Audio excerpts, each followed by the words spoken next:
Well, all right. So I did not delete it, but I put the other show on private due to the fact of racial epithets. Foul language I don't like, but I cannot abide by racial epithets. Uh, that'll get us punished on YouTube, perhaps even our YouTube channel shut down. And if I or Joe are gonna get our channel shut down, I want to do it for something that we do, not something that our guest does. And not really in favor of that kind of thing. And we talked about, how you outgrow a friend or a friendship may be ending. Uh, a friend of mine asked me, who's kind of a coworker, and they've been friends off and on for quite some time. And they asked me to show up about 2 hours early for work so they could, travel on their birthday. They're going, out of the city, close to Mexico, but they're traveling, and they wanted to beat the traffic, and they wanted me to show up 2 hours early. And of course, I would have done it had it been for something like a medical emergency, or they were called into work. But something last minute for a birthday, and this kind of sporadic behavior, I'm not necessarily going to tolerate. Now, when I was younger, I may have given in to such nonsense, but I will not. I will not do that now. Um, Friendship should always be a win-win situation, and it has to be fair, and there has to be equal sacrifice. So, and I feel that the friendship doesn't have that, and sometimes it's not possible. But you cannot exhibit this kind of behavior and be good friends. Now, this friend was diagnosed as hypomanic, and then the person has never brought it up again, but not good. And I see pattern recognitions there, and it could be completely that that's not something they are, but they do lack. They have low risk assessment, and they sometimes have low impulse control, and that cannot make for a good friendship because intrinsically they're going to be unfair. But again, that might have been a quick diagnosis, and that could be, very wrong. But again, I think people that have those mood disorders uh, or that have mental illness are going to be intrinsically unfair. And if they don't get treatment, and even if they get treatment, they're not necessarily going to do the right thing and be fair. And like I said, I certainly could be wrong on that, but that's just my uh, uneducated observation just out of pattern recognition and life. So, anyway, Joe, do you have a comment on what I just said? Well, as far as the show last night, I understand you taking it down.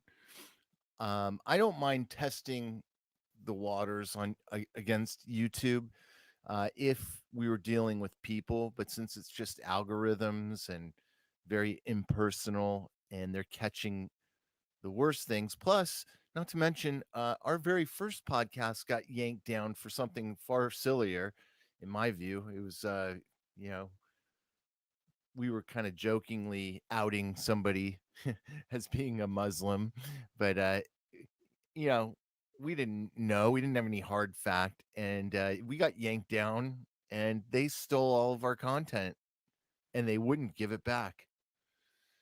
So, yeah, I mean that's I get it. Because, yeah, Joe, because we started on Block Talk Radio, and there was a person who possibly was a covert member of the Nation of Islam, and and he would use different voices and things like that.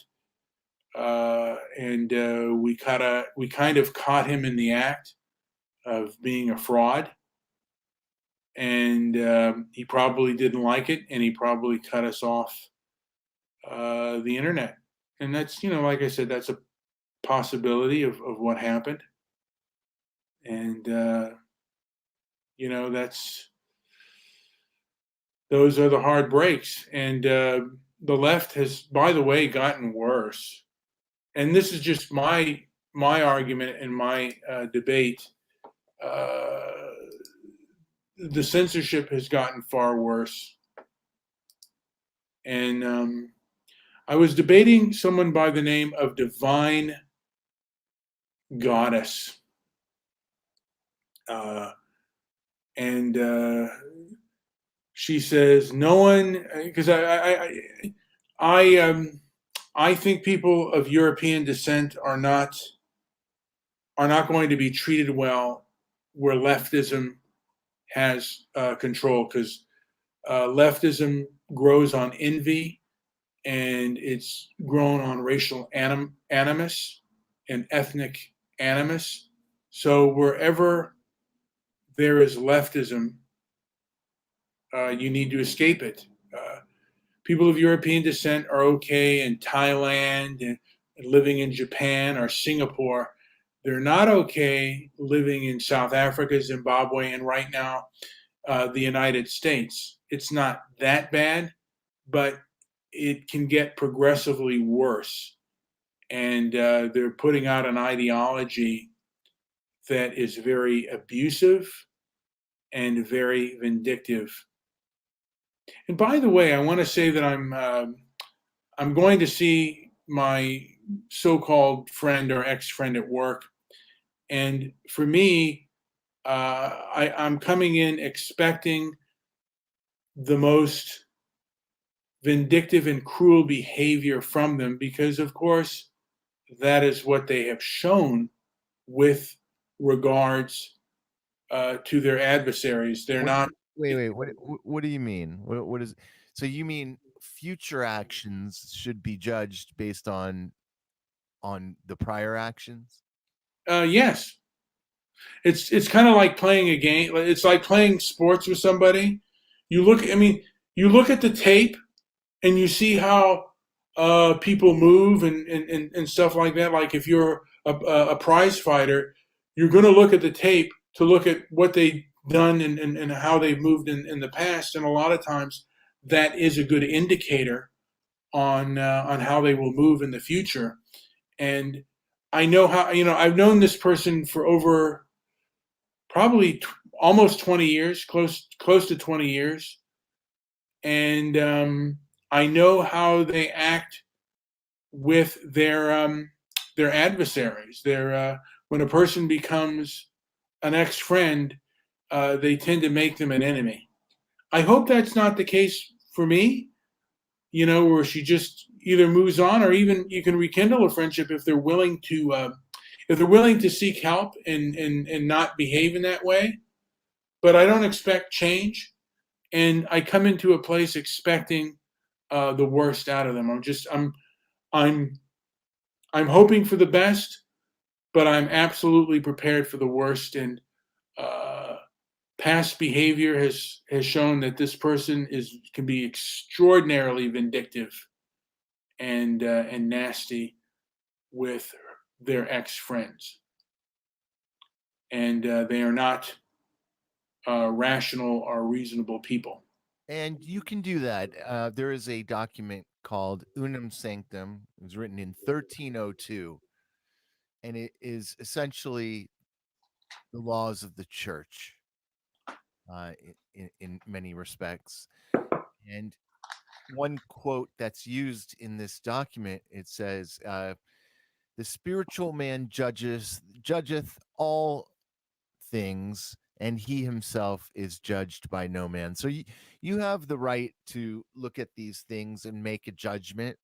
You're an adult, and you've experienced enough to know better and to know right from wrong and all of these things. So Yeah, I don't have time for that sort of behavior in my life either. Yeah, I mean, and again, the person, in my opinion, was being unfair. This person may believe that they're not being unreasonable and they're not being unfair. And of course, if we went to talk about the issue, she would shut down the debate, which, like, that's not respectful. And why do I want to be around that? And they've done this kind of thing before. And when I was younger, I would definitely tolerate it, particularly if I found the woman attractive. I would I would tolerate that behavior. But as I've gotten older, I tolerate less of that behavior, and I see a lot of that behavior within the woke left, a kind of vindictive, nasty behavior from them that that exhibits kind of a manic sort of religious like behavior, and they believe that they are absolutely correct in what they're doing, and they believe that it's their absolute right to shut down discussion. I mean, I was just watching on PragerU, a gentleman by the name of Will Witt got shut down. I don't know what college he was yet at, but they were just shouting and shutting him down. And these people believed in the righteousness of their cause, and that they are completely correct in what they're doing. And there are um, people who are heads or who have the influence of heads of businesses who believe that shutting down speech and shutting down dissent is okay because they believe in the righteousness of their cause. And it is a faith and it is a religion. And we are under, I guess right now, it seems like a lot of things are under the thumb of that. And I've been told by a few people who are intelligence who have told me that standing up to these individuals and pushing back is futile. They have too much power, and they are extraordinarily vindictive, and they will come at you in ways and in manners in which you know any weakness that you have, any disability or anything like that, they will try to highlight that and expose that because they're all about they believe that I, I'm coming to the thing is that they believe that they're so right that nothing they do um, is off limits to what they believe, and they do not want debate. They just want compliance, and that's a dangerous. We're in a kind of a dangerous time in this country, not only in this country but throughout the civilized world. I really believe that. And Joe, you may have a different perspective on that. I wonder what your opinion is on what I have just said. Yeah, I mean, I just feel the experience is about just taking things in as observer and just being honest in your output. And yeah, I mean, I tend to agree with a lot of that. Yeah, and again, we cannot discuss, like I said, we cannot discuss openly certain things. And I guess I don't know if there's ever been a time where I have so believed in a cause that it wasn't that I didn't believe that it couldn't stand scrutiny. And this is I don't even want to be part of a think tank, or I try not to join any groups. I'm not part of any group. Um, I like to be in. I like to learn independently, but I do like to have uh, the opinions and critiques as I go along, and not to So, in other words, I don't want to be codependent on a team per se to get to achieve goals, but I do want people, individuals who are thinking on their own 2 feet, with their own merits, and openly uh, being able to give me the critiques that I need to move beyond wherever it is I'm stuck. So, you know, there's that. I come from a different perspective, and I don't know if it's my background of where I grew up and the neighborhoods in which I grew up and the schools in which I inhibited. But at some point, if you're a lone wolf, you are weak. And I didn't say lone wolf, a lone wolf though. What I'm saying is what I'm no, I'm saying something very different from that. I'm not saying go it yourself. I'm saying but rather than get involved in groupthink, okay, the groupthink is where the troubles begin. What I hear is a lot of people on YouTube going out and being loud and being aggressive in their opinions and being very dogmatic, and they are uh, they are supported by, well, we're all supported by our underwriters here on YouTube, right? A- any subscriber is a underwriter, and if you know that path, then you know where I'm going with it. But when if you had a message, I mean, it would be the worst fate for me to have a message and then to have other people just going out and blindly repeating some of the conclusions that I came to, without having done the same amount of work that I've done to get to those conclusions.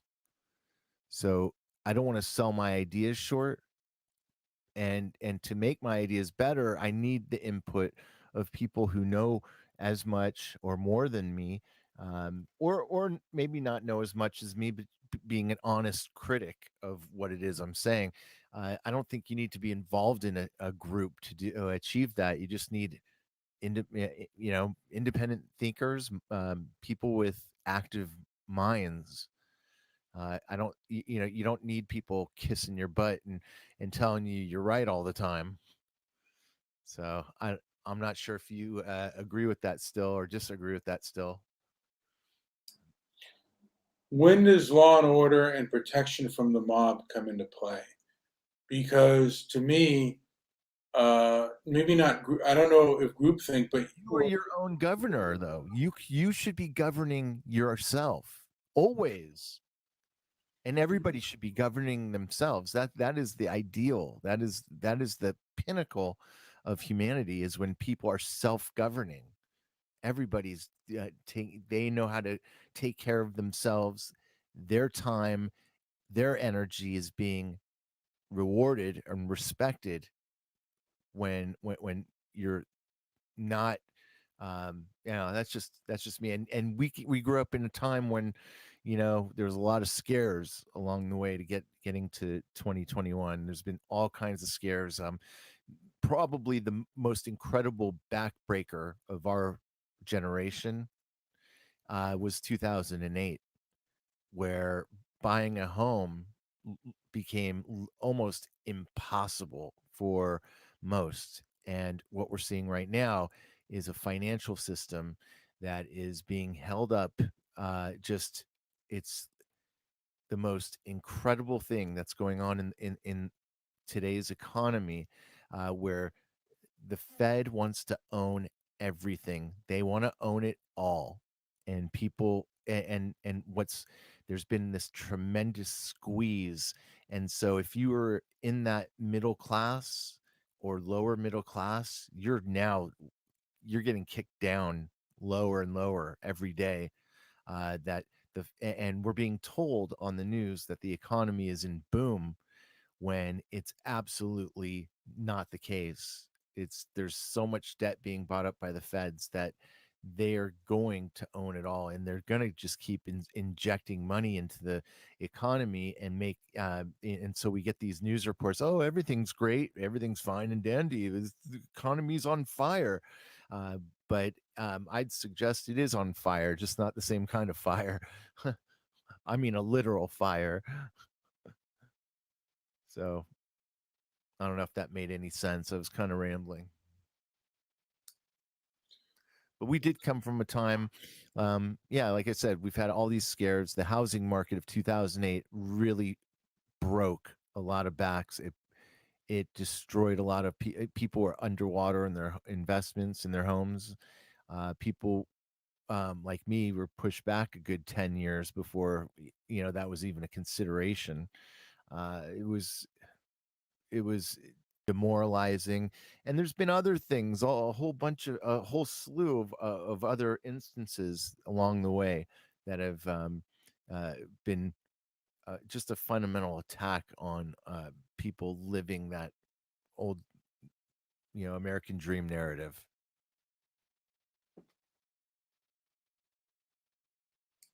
Um, yeah, that is true about the housing bubble, and a lot of Americans do not understand why, and I have beliefs on why that took place. Again, we're seeing on college campuses people being shouted and shut down, being threatened physically, and it's because a lot of people have an individual mindset, and the group mindset is is defeating the individual mindset. At some point, you have to uh, be a collective against the collective, because uh, an army of one cannot defeat the mob, and the mob has to. For a civilization to be taken down. I mean, for a civilization to survive, you sometimes have to fight the mobocracy that has taken place, and we do need law and order. Uh, we need people to be civil. I mean, what I saw on that college campus, every one of those people should have been arrested. And the fact that there are things that we cannot say and we can't even expose. I was talking to this divine goddess person, and I always go back to the subject of South Africa. I can remember in the 80s and in the 90s when they talked about apartheid, and they had congressional hearings and Senate hearings on that subject. And now you would be, if you couldn't have anything like that. They would the talk on South Africa, what's happening today, is completely shut down.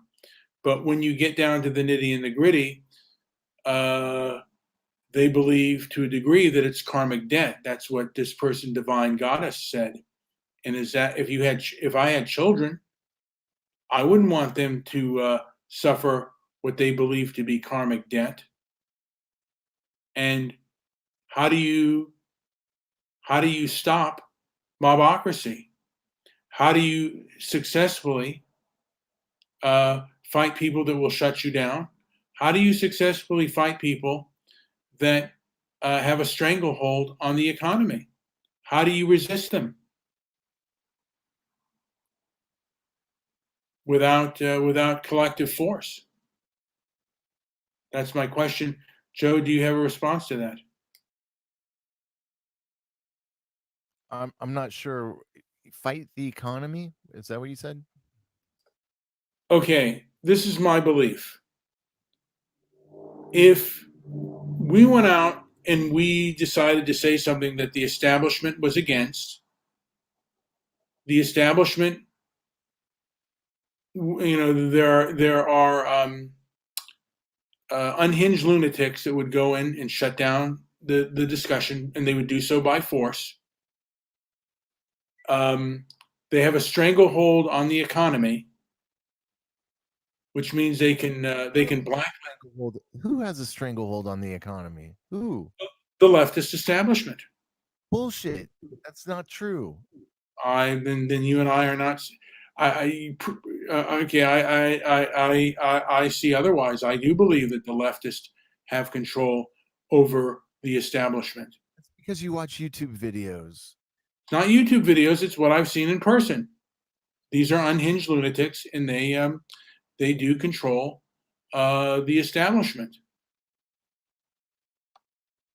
It's not YouTube videos. These people are not rational. They're unhinged lunatics.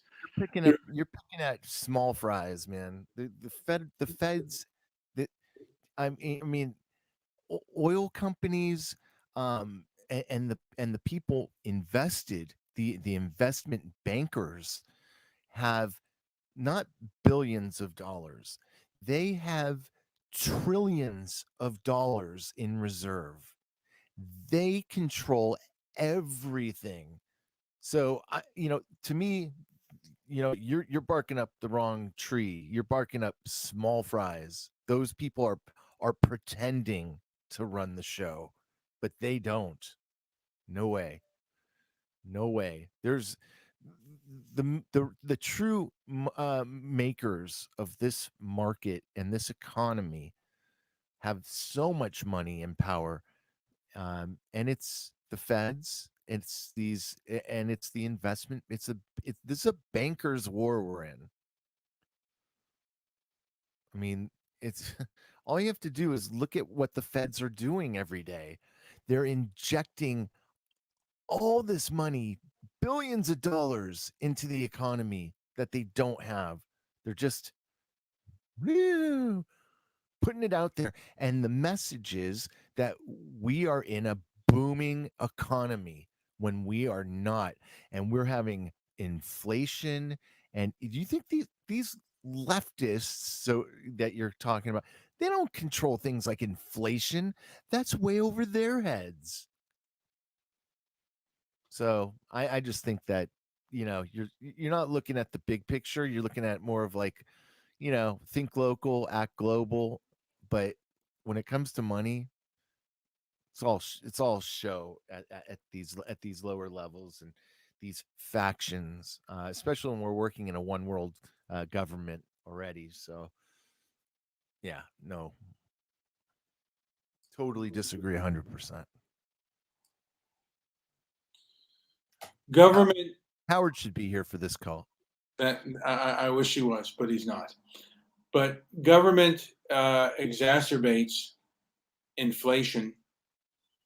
Leftists don't care, and this conversation will never.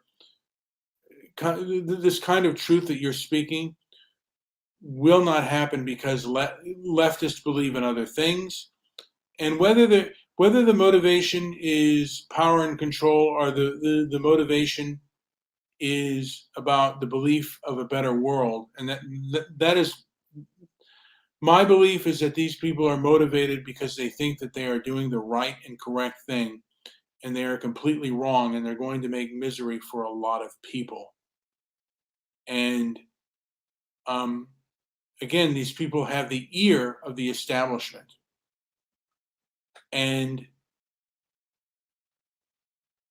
like I said, inflation is exacerbated by the government, by governmental programs. The reason we cannot buy a house, or most people cannot afford a house, is I do believe that the Community Reinvestment Act had a lot to do with that, and that was about social justice, and it has affected the lives of millions of people. And a lot of the inflationary problems are started with people with good intentions who think that they are doing the right thing, but they end up doing worse things for a lot of people. And that is my belief as of now. It certainly could be changed, but that's the way I see it. I see that we give the times that we give charity our altruism ends up hurting more people in the long run. That is my belief, and there are people who believe that they are doing things for the greater good. They're brainwashed, and there are brainwashed people in all levels of I'm society. gonna I want to play you a short clip. Okay, All right, this is from a guy I know, Greg Manarino. He's an awesome financial advisor, and um, he's got a lot. He doesn't mind people replaying his clips. So I'm just going to play a couple minutes of this though, and I want you to listen to what's happening to the middle class right now, and why. I don't know if this clip will have the whys, but let's see what he says here. I got it queued up here. all right, play it. I'm going to go on mute. Yourself. At least 50 million people who were once members of the middle class are now surviving only by borrowing from credit cards, taking out loans. They cannot make ends meet. Like I have explained to you since time immemorial, most members of the middle class right now are going down to the lower rung. Some are going up to the one percenters, or however you want to calculate that. But the middle class is going away. It's being evaporated. So if you still consider yourself a member of the middle class, Oop, I went to a commercial, but you get the point there. What and he does get into the hows and whys, and he's pretty damn good at it. He hasn't been wrong since I've followed this guy. Um, he's talked about the where the markets. Oh wait, let's see. I got it back up. and I mean a lot of trouble. Turn on the news today. Not just the financial channels, but you got regular news outlets covering inflation. It's everywhere. Food prices are surging. The cost of living is going up. It's you can't hide from it. It's everywhere. So understand that however tough life seems for you right now, unfortunately, it's going to get a lot harder. And this is, again, no accident. The Fed is going ballistic in their mission to fulfill their end game, to own it all, to buy everything. So, what does that mean? Uh, the dollar in its current form is going to suffer dramatically. We haven't seen anything yet, anything yet.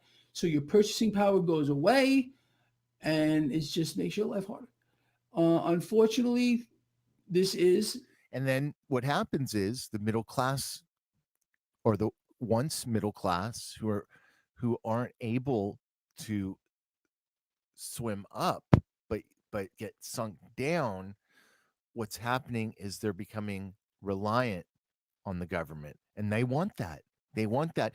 Um, I forgot what the numbers are. 100,000 new the unemployment numbers get released every Tuesday.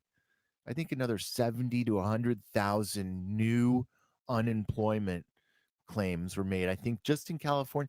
I forgot the exact numbers, but it's surging, surging. Okay, the numbers are extreme, and it's because people are so.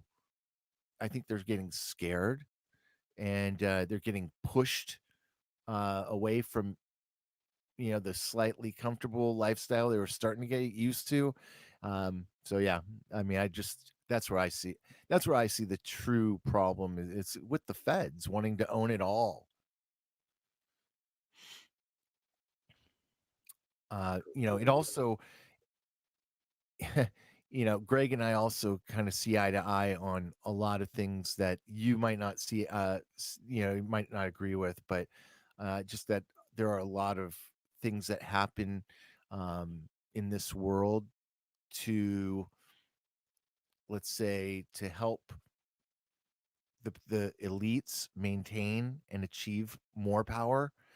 So that's where these false flag events come from and things like that. So yeah, I mean, it's pretty crazy, pretty treacherous waters right now out there, and divisive waters as well. I do not disagree with what he said and what's going on. Um, I do, however, believe that people are motivated by fear and they will vote in larger government to protect. So, because when they become dependent on the government, they're going to vote that dependency. And there is a lot of fear out there. And there's a lot of people who are becoming less and less educated. For example, I've heard that over 50% of the people who take the ASVAB for the military, and that's only a sixth grade education, cannot pass it. We are, we have a very undereducated, we have a very undereducated class out there, and they are going to become a permanent underclass, and they will become a permanent dependency class. And it's not a good thing. We will be, I don't know if we'll be a third world country, but we are going in that direction. And a lot of it is by people who think that they are doing the greater good. And again, inflation was exacerbated by people who think that they are doing the greater, that they were doing the greater good. For example, again, the housing crisis was exacerbated because of the Community Reinvestment Act, the fact that we should lower our standards, and that just snowballed into making homes, the homes near where I live at one time were 30, 40, 50, maybe even 60, 70,000 was a lot of money for a house. 100,000 was a lot of money for a house 40 years ago. Now these same homes are 1 million, 0.4, 1 million, 0.5. That's something that's not sustainable for the average American. And we are becoming slowly but surely a country of the haves and the have-nots, and that was never the case for America. And the American dream in California is kind of dead, and for the rest of the world is kind of dead. And altruism has exacerbated and made that problem worse. Now, there may be people behind the scenes who just want power, but I think their motivation is they think that they're doing good things while they're really doing awful and horrible things. And the worst, the most egregious evil has been done in the name of good. And that's what a lot of people are doing right now. They believe that they're doing things in the name of good, when in actuality they are doing things I mean, they're committing a lot of evil, but they believe that they're doing it in the name of righteousness and good. Joe, do you have a comment before I wrap up this show? Wrap it up. You don't have any comment on the statement that I made? No, I was looking for Howard, but I think I got to him too late. All right. Well, yeah. So, of course, people are going to differ, and it's good that we talk about this subject, even if we disagree. It's always good to have conversation, and conversation can get us to some form of compromise. Maybe you could paraphrase what you were getting at, because I heard some of it. The rest Well, sounded like mush. okay. My paraphrase is I think the biggest problem is that people who are motivated with good intentions are paving the road to hell. Yeah. And I don't have time for it, though. I don't have time for people who are motivated by good intentions. Do the right thing or don't. Well, that is a good statement, and I think we can go further on what is the right thing, and what is being noble, and what is being good, and all the rest. So this is Transparency and Merit. Like and subscribe. Do you have anything to add before we call this show a day? go to the website, transparencyandmerit.com. And then who knows what else we got going on. I think we're going to have a lot of good stuff coming up soon, though. Absolutely.